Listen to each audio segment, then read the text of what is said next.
Hello and welcome to Morning Brew on Politics Social. I'm Graham Hughes. It is Wednesday, September the 11th, 2024. And for those of us who were up last night watching the debates, it went as well as it could have possibly gone for Kamala Harris. I thought she did a really, really good job. Absolutely excellent. No notes. And then afterwards, she was actually endorsed by Taylor Swift. I know people go, oh, people don't care. People have already made up their minds. Yeah. The thing is, Taylor Swift has an absolute army of young female fans. And so this is massive. This could be really, really big. This could tip the balance because this race is tight. This race is excruciatingly tight. This race is stay up at night and be doused to the cold sweat kind of tight at the moment. Like basically in all of the 7 or 8 swing states, whether Trump or Harris is ahead is within the margin of error. But let's talk a little bit about the actual debate itself. I think some people in the chat may have been watching it. So I want to say a big hello to Jup James, Play It Cool in there. We've also got Billy Kershaw. We've got Dog 4x4, who's just cracked open a second bottle of rum. Drunk typing on a live stream might not be the best of ideas. But that's fine. Good morning, Graham. And Badgers, says Johan. I hope this day finds you well. Thank you very much for that, Johan. And I return the compliment to you as well. Lee Noble, didn't watch the debate from what I saw on Sky News. Wow, what is Trump smoking? The guy is just weird. Yeah, he said that migrants were coming over into America and eating cats and dogs in Ohio. I mean, like, the guy is absolutely unhinged. He said people are eating cats and dogs in Ohio. He said crime is through the roof, and then they said no, actually, and they showed the actual statistics, and it's not. And then he said that he went about how awful America is and how dreadful it was, but then he was asked just straight up, "Do you want Ukraine to win the war?" And he wouldn't answer the question. He wouldn't answer the goddamn question. He doesn't know what tariffs are. He thinks that tariffs are going to reduce the costs to consumers in America, when actually it's going to be a sales tax for everyone in America because it's going to cost more to buy things from China if he has his way. And also, he went off on one about. Actually, I've got to say, Kamala did a really, really good job of wrong-footing him because she was asked about the economy. And she finished off a question by talking about the crowd sizes of Trump's rallies and the fact people got bored and walked off. And she knew that would just rile him up and that he would go nuts about it, which he did. Fell right into a trap. Actually, he fell into many of the traps that were laid by Kamala. And he ended up looking like a complete dickhead, which he is, but even more so, a rambling, stupid, old dickhead. A man who loves the fash, a man who swapped love letters with Kim Jong-un, a guy who once met up with Vladimir Putin and said to get rid of all of his security details so he can have a bit of alone time with his good friend Vlad, the psychopathic murderer and genocidal dictator of Russia. Yeah, So there was a lot in there. It was a 2-hour debate. They covered a lot of subjects. Well, at least they tried to. Trump didn't answer a single question. He just rambled. He just absolutely rambled. Whenever he was asked something, he'd just say what he wanted to say rather than answering the goddamn question that was asked him. It was an absolute car crash for Trump, and there's going to be so many clips from that night, from last night, that we're going to be able to use to just make Trump look like a dickhead, because he is. What a turnaround from the last debate. Like, seriously, what an amazing turnaround. Craig says Taylor Swift should be saying that people should register to vote has had a measurable effect. However, attending a football game caused viewership to skyrocket. Her support has value. Absolutely, Craig. I couldn't agree more. I'm going to have to cough, so I'm going to turn my mic off so I don't cough in your face.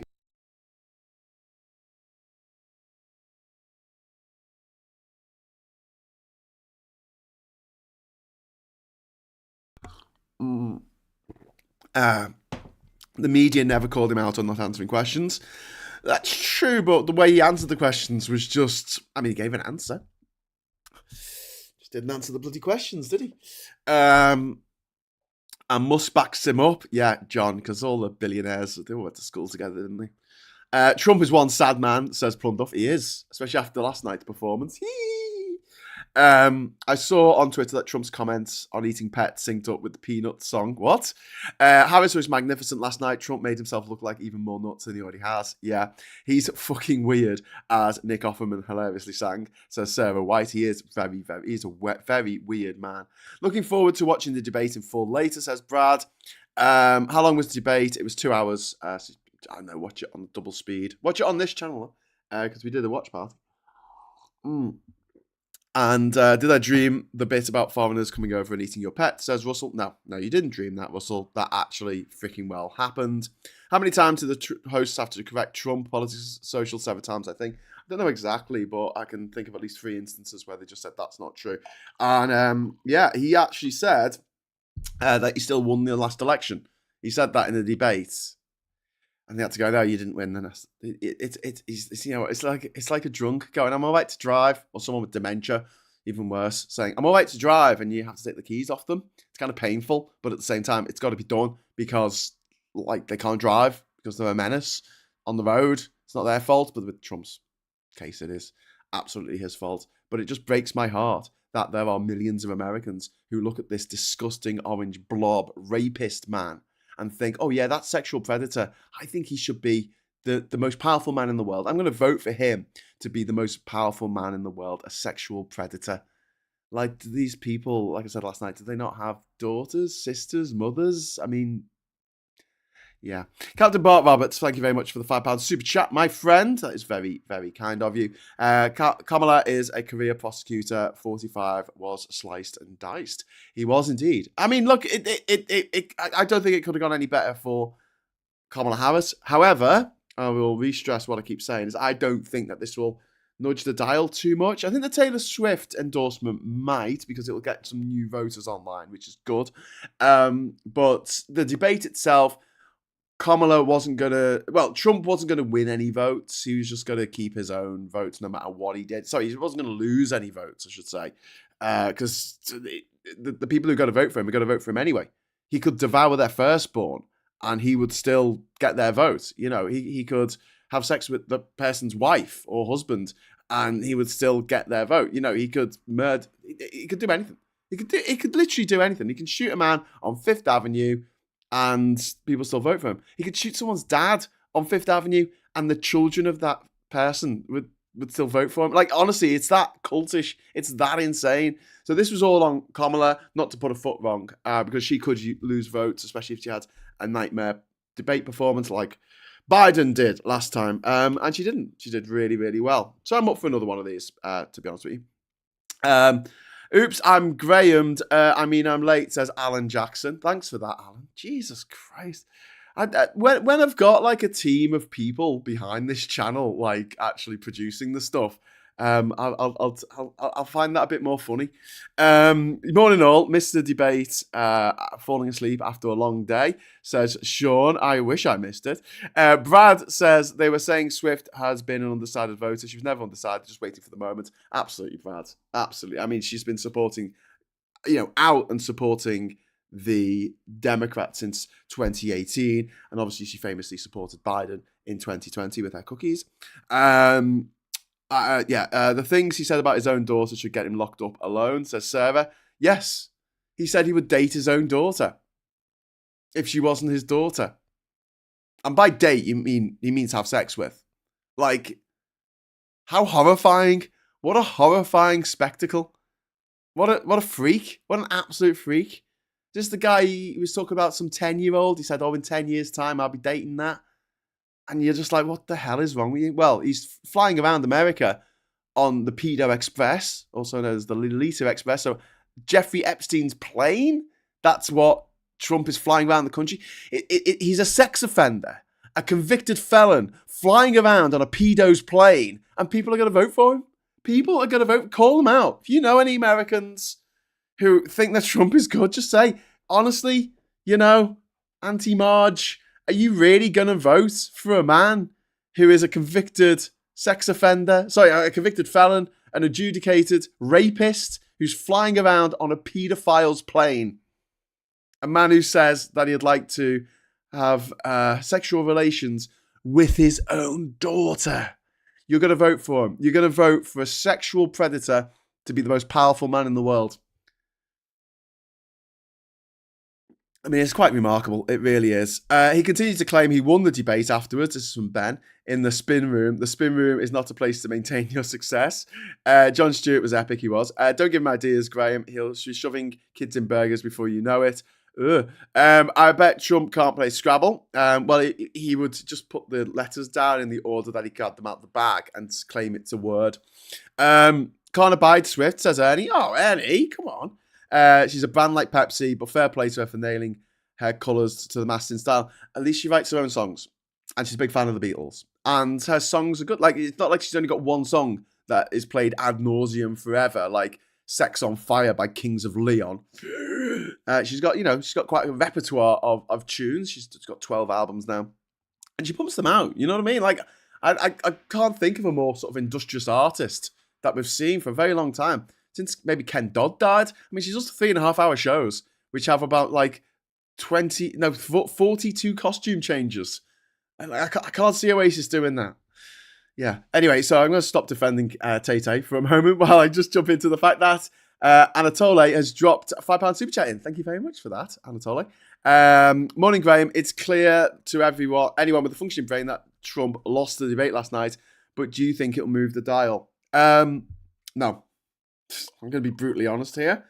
I think the people who are going to vote for Trump are still going to vote for Trump. I think that the Taylor Swift endorsement for Kamala will help her. I think that might shift the dial in her direction, but it might not come up on the polls because these will be new voters who are registering right now. I think it could have gone badly for Kamala, and that would have affected her poll numbers, but it didn't. So I think that things are going to stay pretty much the same. The worry was that Kamala was going to mess up like Biden did, and she didn't. So I don't think this is going to have a real measurable effect, because those who aren't going to vote for Trump know what he's like. The 200 Republicans who have signed a letter to say they're not going to vote for Trump know what he's like. His vice president, who Trump tried to murder, who sent a mob to murder his literally, this is a mob boss who sent a mob to murder his right-hand man, his consigliere. He sent someone out to murder him, like a group of people. He wanted his own vice president murdered. That's why Mike Pence isn't on the ticket this time. Why is he not on the ticket? Has he got better things to do? Has he gone fishing? Like Fredo? No. He literally, tried to kill his own vice president. Over 140 police officers were injured on January the 6th, and it resulted in the deaths of 9 people. 2 of them, police officers. Like, anyone defending him at this point, it just, they need an intervention. They've got some serious mental health issues going on right there. They still think that this is the man for them. And you've got to question, what does it take? It's like people who stay in a toxic, abusive relationship, and all their friends are just like, why are you staying with this person? I don't get it. I just absolutely don't get it. Having said that, I mean, it's a little unlike a toxic relationship in that a lot of people feel trapped in a toxic relationship because of finance, or they'll feel like they'll be out in the streets, or they won't get to see their children, or whatever. Whereas there's no entrapment here. People are free to vote for whoever they want to, but they don't want to vote for Kamala Harris because they're in love with Trump. They are in absolute thrall to this man who wouldn't piss on them if they were on fire. Johnny Copperhead, thank you very much for the £5 super chat, my friend. That is very kind of you. Trump once asked in an interview, is it wrong that I find my daughter more attractive than my wife? Ivanka was 13 at the time. Holy fuck. People are going to vote for this monster. People are going to vote for a man who says shit like that. And when you point it out to them, they just go, oh, it's fake news. It's what they're able to say, oh, it's not real. You show them the footage. Oh, it's fake. It's fake. It's all fake. La, la, la, la, la. I don't want to hear it. Fingers in the ears. Christopher says, I think Harris responded in the right ways. Looks she gave him were worth 1,000,000 words. She must have worked hard on the poor grandpa look. Beth says it was not about people who already decided, it's about the non-decided out. A 24 poll, 22 said Harris won their votes. That is good.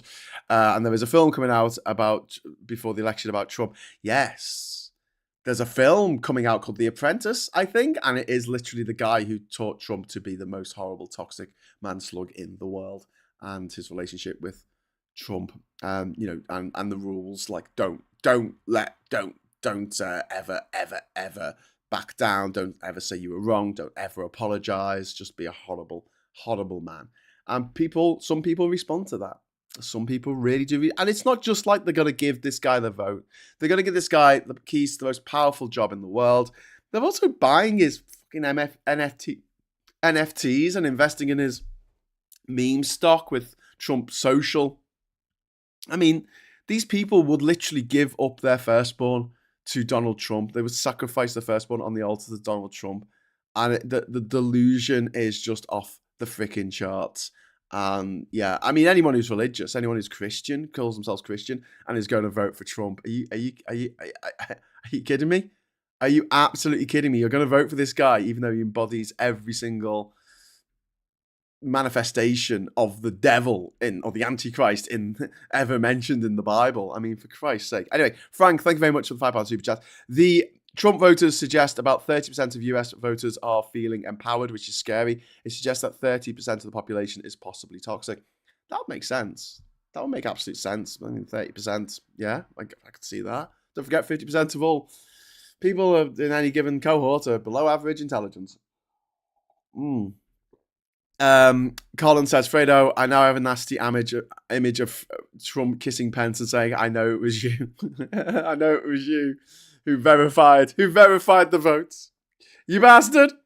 We're taking you fishing. Captain Bart Roberts, it took us 2 days to realise the closing number was a whiter shade of pale, says Captain Bart Roberts. That's so random. Oh, hang on, there was a message before then. Sorry, thank you. I remember being in a Bulgarian nightclub in the mid-70s. They had a house band who had an uncanny impersonation of the Shadows. That was a very strange Christmas. But White Shade of Pale, that was Procol Harum, wasn't it? Great song. Great song. God, what a great song.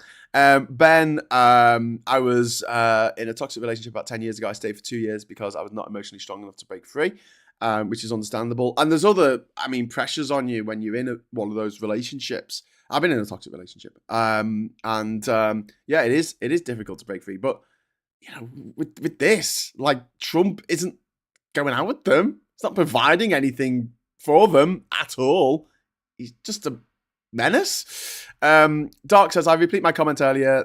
JS was knighted. I realise I'm probably messing up the Lemony Snicket stories, but Daniel Handler already did a pretty good job. I don't know who JS Sebastian, Johann Sebastian Bach. Who's JS? JS was knighted. Yeah. No, you got to tell me who JS was. Dark 4x4. Sorry. And I love Lemony Snicket. I don't know how we're getting onto that, but yes, he is very much a Count Olaf character. Plumdorf said, I loved a girl called Karen back in 1975, and she used to drink the glue in art class. She was literally toxic owing to her culinary choices. Perfect girl for Trumpy. The girl who drank glue. Simon says, the whole foreigners eating pets sounded like John Tyndale, the BNP nutter from the 90s, Farage's mentor. Farage's mentor. Captain Bob Roberts, thank you very much for the super chat, my friend. That is very kind of you. Saying, Roy Cohn was a very good friend of Tricky Dicky and allegedly a self-hating gay man. Died of HIV complications. Yeah, there were a lot of people in that cohort. A lot of them are still in the Republican Party, and we saw this when literally Grindr ground to a halt during the Republican National Convention a couple of months ago. Like, seriously, they overloaded Grindr, which is a gay dating app. Well, actually, it's a gay hookup app. It's not really a dating app. They left their wives and kids at home for a few days and went out and got some, fun stuff. Anyway, Pun says, I just put a video on Discord, which is Hamilton parody based around Trump. I recommend you check it out, Graham. I will. I've got to be careful, though, because if I laugh at anything, I'm having real difficulty at the moment because I'm trying not to watch anything that's too funny, Because if I start laughing, I go into a coughing fit and I can't stop. I Like My Life says, morning all, gorgeous day here in northeast Derbyshire. Have a fabulous day. It's a gorgeous day here in Durham. It's a bit windy, but it is actually a gorgeous day. Jimmy Savile. Oh, sorry, Ben Ridding. Sorry, I was kind of like just trying to get rid of Jimmy Savile's, the fact that he actually existed from my mind. I never liked him. Never, ever liked him. Never wrote to Jim or fixed it. Always found him a bit creepy. Gay men and fascism, what's that about? I think it's more like self-hating gay people who aren't out the closet maybe and feel they should conform, and they hate themselves for being gay because they haven't been accepted by society. They take that self-hatred, they manifest it in ways of they hate other people. I don't think Trump's a self-hating gay man, but I think a lot of his sort of his acolytes, his proteges, his people following him around possibly are. Well, you've got people like JD Vance, who's a sophosexual, so takes all types really.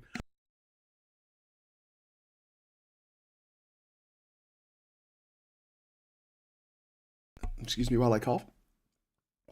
Oh my god! Right. What else have we got in the chat? Dogs and cats living together, mass hysteria. Dogs and cats living together, being eaten by migrants, mass hysteria. I'll quote there from Ghostbusters from Patrick McCarthy. Back to Peter Thiel and his takedown of Gawker, now backing Trump. Peter Thiel, he is gay, and for a long time he denied it because. And it turned out that he sued Gawker for telling the world that he was gay, which he totally is. And he managed to get it taken offline for telling people that he was actually gay. Attracted to the sharp uniforms, maybe, says BUFU Mike. Yeah, Hugo Boss did a good job. What can I say?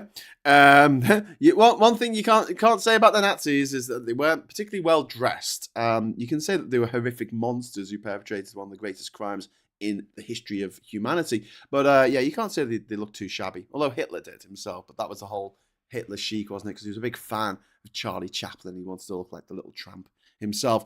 Lucy says, gay men and fascism, both known to be associated with skinheads and leather, says Lucy. Well, yeah, that's true. Jupp says, well, fash is all about the rule of corporations or the super rich, the people who sell out to them. Gays can be part of this group as well. That's very true. Simon says, can't wait for the VP's debate. October the 1st, Waltz will wipe the floor with JD Vance. Yes, October the 1st, so we'll watch out for that. With the vice president's debate. We've also got Auntie Esther saying, Savile gave me the willies as a kid. I hope he didn't. If you pardon the pun, I cringe when he hugged kids on TV. Yeah, it was horrible. And the BBC completely enabled him and allowed him to run riot, which is disgraceful. And then, we see now with Hugh Edwards, they seem to have known a bit more than they let on, and they continue to pay him, and he's not paid back, by the way. Hugh Edwards, national treasure. Hugh Edwards still hasn't paid the money back that he got at the BBC when he wasn't working, he wasn't doing anything. He took £400,000 from the licence fee payer, and he's probably sitting on a beach somewhere in the Bahamas, counting all his ill-gotten cash. Well, I think that's the last he's going to get, but he'll probably get a job on GB News. Wouldn't surprise me. Would it surprise you? No. Did you see that upholstery, though? Says Shin. Well, yeah, exactly. Will they be seated on a couch during the VP debate? And Colin Baker saying, are we the baddies? Well, indeed. So we're going to have a quick look at the papers. They're not relevant, really, because these obviously came out before the vote last night. The debate. So we've got Kyiv to go ahead to strike deep into Russia. Great news there from the Times. President poised to lift Ukraine missile ban. Same news from from there. And then we've got a guy with his thumbs up saying, cheers, Kia, because he's got out of jail and he looks a bit scary. Looks a bit like Freddy Krueger with face tattoos. And no doubt he'll go out and re-offend, as a lot of prisoners do. And it'll all be the fault of Keir Starmer, not the fault of the Tories who overloaded our prisons with people, a third of whom didn't need to be there. PM faces calls for aid to aid poorest as winter fuel cut approved. So that was what happened in Parliament yesterday. United, we stand in winter fuel fight. Suddenly, the Express and the Mail have flipped. I mean, they were talking about people who didn't work not deserving any money. Pensioners don't work, but there you go. After 68 days, Starmageddon. Oh, we're using the Starmageddon phrase again. Who voted for this? Prisoners soaked with celebratory bubbly as thieves, drug dealers, and violent criminals are freed early because of the Tories. One vows he's now a lifelong Labour voter. Another was greeted by friends in a Lamborghini. Was it a Tory MP? Mr. and Mrs. Smithy, wedding of the year is on, but will Nessa give us the happy ending we crave? I don't know what that's about. But it has something to do with James Corden, who can fuck off and then keep fucking off. And then once he's fucked off, he can fuck off some more. Forever. And then hand in your phones. Crew messages examined as BBC probes bullying and cover-up claims. Like how Strictly Come Dancing is still on TV, I have no idea. Except the BBC, protect its own. Starmer and Reeves to push ahead with cuts after facing down rebel MPs. Apple ordered by EU court to pay £13 billion in Irish back tax. That's phenomenal. Great news for Ireland, I guess. 13 million. Thank you very much, Apple. And then a huge toll on me. Cleared TV. No, he wasn't cleared. He well, not by the general population. The guy, to me, we saw what he did. And I think it's up to us to draw our own conclusions from what Jeremy Kyle, a privately educated toff, did to that poor working class man who he called a liar on TV, who he lied to and told that a lie detector test was up to 95% accurate, when lie detector tests are about as accurate as flipping a coin. That's why they're not allowed to be used by any court. Any court of law in any sensible country in the world does not allow evidence from lie detectors, because they're so easy to manipulate. They're so easy to give a false positive. They're so easy to, if you're a good liar, like Trump, he wouldn't trip a lie detector. Boris Johnson, he wouldn't trip a lie detector because he'd be completely unfazed. There'll be no difference in his pulse rate or his body temperature or whatever else they're monitoring, because he lies as a matter of course. Like he lies as easily as most of us breathe. Daylight Dave, I was having a disagreement with some Corbynites last night. They couldn't comprehend that millionaires get it and poor people are still cold.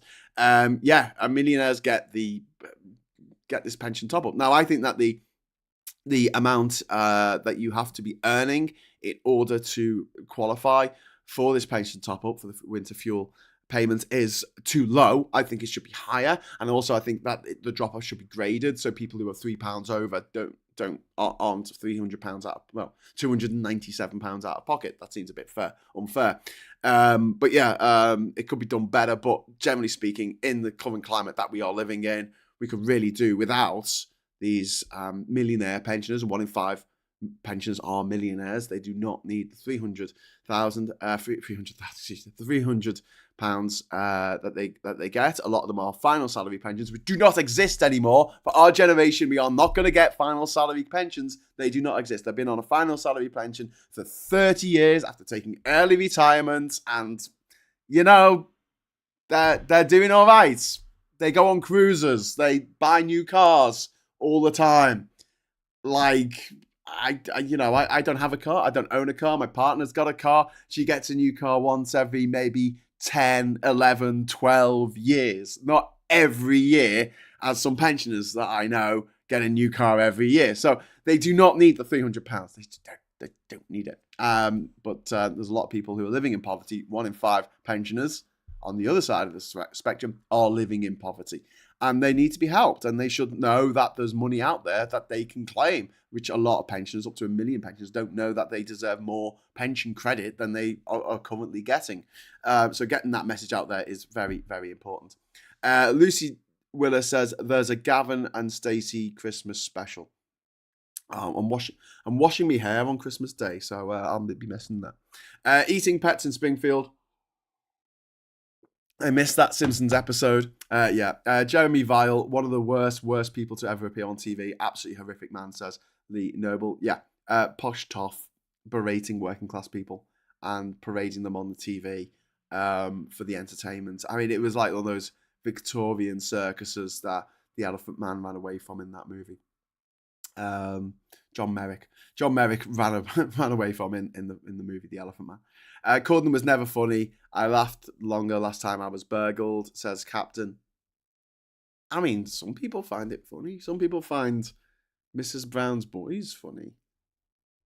I don't, and it's not for me to judge what people find funny, but I do find it interesting that there is some kind of correlation between what people find funny and their political affiliation. Like, I'm not talking about TV shows here necessarily. We tend to find that people who laugh at other people's misfortune, they find someone's misfortune absolutely hilarious.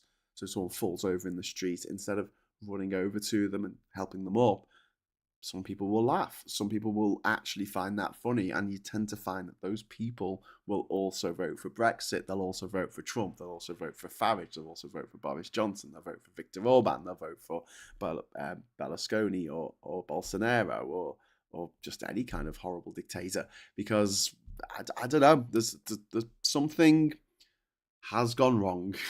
Let's put it that way. Do lie detectors lie, says Plum Duff. Yeah, nearly all the time. They're about as good at predicting whether someone is lying or not as tossing a coin. But Labour aren't arguing for means testing. They aren't giving people any time to adjust. They're not offering support. They could conduct an impact assessment, says G Whistler. I don't really disagree with that. Like I said, I think that the threshold has been set too low, and I think that it should be graded. Like with a lot of things, I do find it a bit mad that there's like a massive step. If you're earning £50,000, for instance, suddenly there's a massive step in how much tax you've got to pay. So if you are earning £50,000 and one pence, you will pay a much bigger chunk of your cash, of your take home pay, than someone on the lower level, who might be earning £49,999.99, and so you miss out because of that step. So I think with all these things, we can do it now. We can grade it where it tops up. It goes up as a percentage point by every 1,000 extra that you earn, or whatever it is, until it gets to that point. So it could start at 40,000, and if you get 41,000, you pay X amounts of tax, and it goes up to 50, and it's incremental depending on how much you earn exactly. And we can do that. We have the power. We have the maths. We have the calculators. Believe me. We even have solar powered calculators now. It's just amazing things. Some people have calculator watches now. That's how cool we are. Casio calculator watches. BUFU Mike says, considering his own failed relationships and marriages, the brass neck is strong when it comes to Kyle. Well, he went to private school, mate. This is what they're taught. I'm sorry to be horrible to anyone who went to private school who thinks that I shouldn't be saying this, but just how I feel.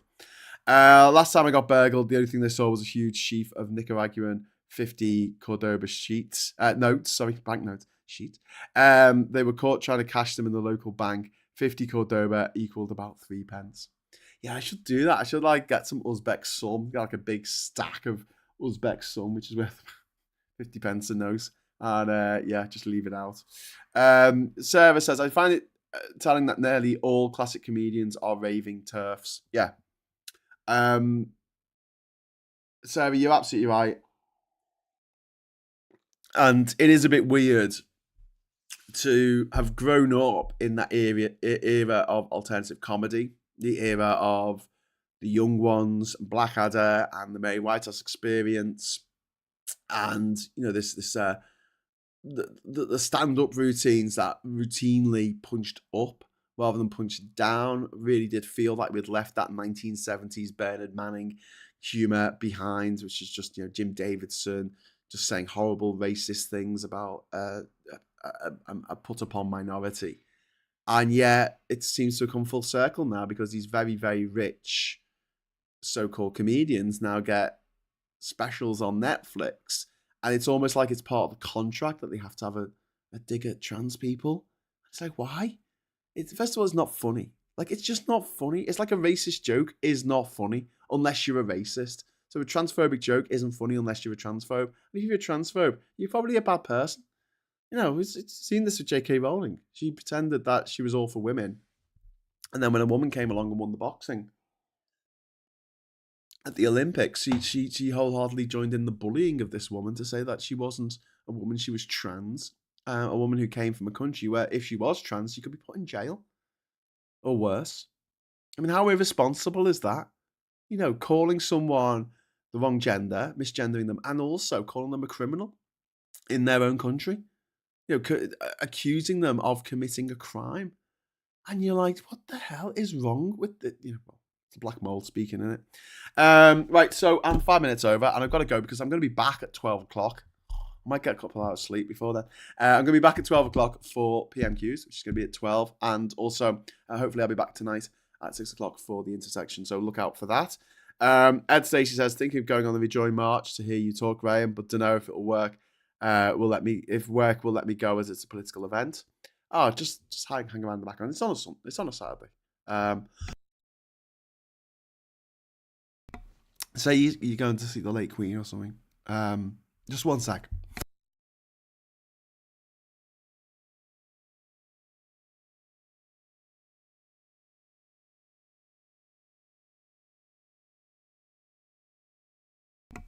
Sorry, should have ended the stream there, shouldn't I? Just before I had a coughing fit.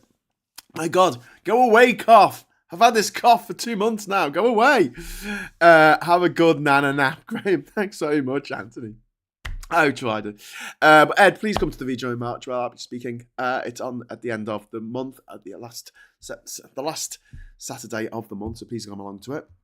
And hopefully our friend Uncle Phil will be there as well at the event. So please come along and come and see us. Come and see us IRL, as they say. And also, I'm doing an event next, not next Saturday, but the Saturday after. Not next Monday, but the Monday after. I'll be doing an event in Liverpool at the Ship and Mitre, which is going to start at 7:30 on the Monday night. It's Monday the 23rd of September. It's going to be a Politics Social Live event, and it's going to be entitled Do All Roads Lead Back to Europe? So please join us for that. I'll be giving a ticket link pretty soon. We just got to see if I'm just going to confirm my speakers. Anyway, Stephanie said I had to go out and miss much of this, so I will rewatch. I did see the debate on an obscure channel I follow. It was great. Was it this one? Anyway, thank you very much for watching, and thanks for the super chats. Thanks for the chat, because I like on the way out, and I'll see you at 12 o'clock for PMQ's watch party. And until then, I'll say hello, good evening, welcome, and goodbye.